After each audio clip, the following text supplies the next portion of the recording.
Պացիենտի վրա ամրացվում է սարքը, որը ձայնագրում է պացիենտին, ամբողջ գիշեր պացիենտը քնում է եւ մենք առավոտյան ունենում ենք տվյալները։ Քնի հետազոտության տվյալները օգնում են ախտորոշել քնի ապնոեն եւ գնահատել դրա ծանրության աստիճանը։ Քնի ապնոեն շնչառական խանգարում է, երբ մարդը քնած ժամանակ ունենում է շնչադադարներ։ Դրանք կարող են տևել մի քանի վայրկյանից մինչև մի քանի րոպե։ Ամենատարածված տեսակը դա օբստրուկտիվ քնի ապնոեն է, երբ փակվում են վերին շնչուղիները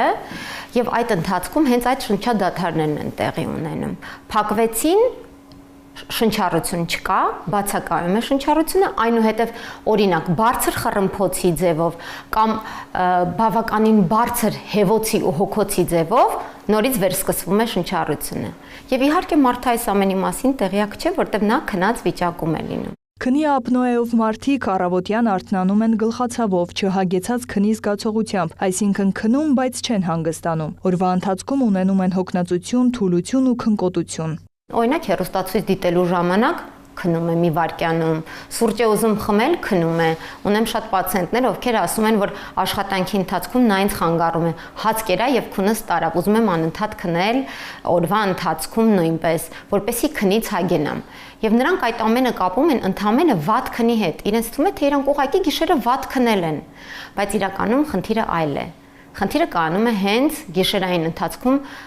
շնչառության դադարների հետ։ Ճարպակալումը նպաստող գործոն է, սակայն պատճառը կարող է լինել նաև անատոմիական, վերին շնչուղիների կամ ստորին ծնոտի խնդիրները։ Այս հիվանդությունը կարող է նպաստել սրտանոթային տարբեր հիվանդությունների զարգացման, ինսուլտի եւ շաքարային դիաբետի ռիսկն է մեծացնում,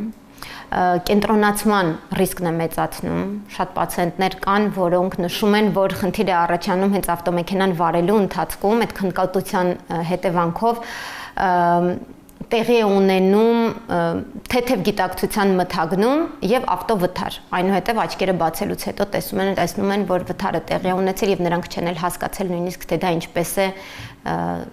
տեղի ունեցել։ Նման խնդիրներից խուսափելու համար անհրաժեշտ է անցնել պոլիսոմնոգրաֆիա։ Այս հետազոտության միջոցով գնահատվում են շնչադադարների հաճախականությունը եւ տևողությունը, արյան թթվասնի հագեցվածությունը, պուլսի տատանումը, մարմնի դիրքը եւ այլ ցուցանիշներ։ Ստացված տվյալների հիման վրա էլ նշանակվում է բուժումը։ Ամենաէֆեկտիվ բուժումը դա CPAP սարքի միջոցով բուժումն է, որը բավականին բարձր ճնշումով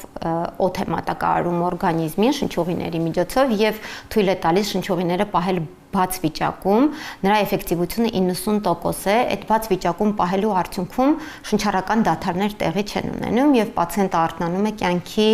բարձր որակով։ Որակյալ քունը առողջ կյանքի հիմքն է, բժշկի հորդորն է խնդրի դեպքում չհետաձգել հետազոտությունը։ Նարեկ Ոսկանյան, Ժիրայր Հաբետյան, լուրեր։